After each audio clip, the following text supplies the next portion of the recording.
Hello ஜிபிஸ்கோட actually எல்லாரும் எப்படி இருக்கீங்க? நல்லா இருக்கீங்க நம்புறேன். அண்ட் இன்னைக்கான ட்ரெண்டிங்கான டாபிக் என்ன அப்படின்னு பார்த்தீங்கன்னா, தமிழக வெற்றி கழக தலைவர் அதாவது தளபதி விஜய் அவர்கள் வந்து ஆக்டர் விஜய் அவர்கள் திருச்செந்தூர் முருகன் கோயில்ல சிறப்பு தரிசனம் பண்ணியிருக்காரு. அது மட்டும் இல்லாம கடல்ல இறங்கி அதிகாலையிலே குளிச்சிருக்காரு அண்ட் சிறப்பு பூஜைகளும் பண்ணியிருக்காருங்க.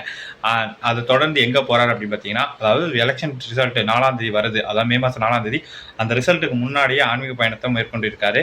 திருச்செந்தூர்ல ஃபர்ஸ்ட் ஸ்டார்ட் பண்ணியிருக்காரு. அண்ட் இதுக்கப்புறம் மகாராஷ்டிராவில் உள்ள ஷீரடி சாய்பாபா கோயிலுக்கு செல்ல இருக்கிறதா சொல்லப்படுகிறது இவரோட ஆன்மீக பயணம். அது மட்டும் இல்லாம இதுக்கு முன்னாடியே விஜய் நிறைய வாட்டி ஷீரடி பாபா அதாவது மகாராஷ்டிராவில் உள்ள ஷீரடி சாய்பாபா கோயிலுக்கு அடிக்கடி போயிட்டு வந்திருக்காருங்க. அண்ட் இதை பத்தி நீங்க என்ன நினைக்கிறீங்க அப்படின்னு சொல்லி நீங்க கமெண்ட்ல பண்ணுங்க. அண்ட் இந்த மாதிரி ஒரு ஆன்மீக பயணம் வந்து எலெக்ஷன் ரிசல்ட்டை வேற லெவலில் கொண்டு போகுமா, அவருக்கு சாதகமா அமையுமா அப்படின்றது மறக்காம கமெண்ட் லீவ் பண்ணுங்க. அண்ட் உங்களுக்கு யாரு, அதாவது 3 கட்சி பயங்கரமா போட்டியில் இருக்கக்கூடிய DMK and ADMK and TVK இந்த 3ல எது வந்து எலெக்ஷன்ல ஜெயிச்சு யார் சிஎம் ஆவாங்க அப்படின்னு சொல்லி மறக்காம கமெண்ட் லீவ் பண்ணுங்க. அதுக்கு முன்னாடி இது போல ட்ரெண்டிங்கான டாபிக் தெரிஞ்சுக்கணும்னா நம்ம சேனலை மறக்காம சப்ஸ்கிரைப் பண்ணிக்கோங்க. Tata bye bye, love you all.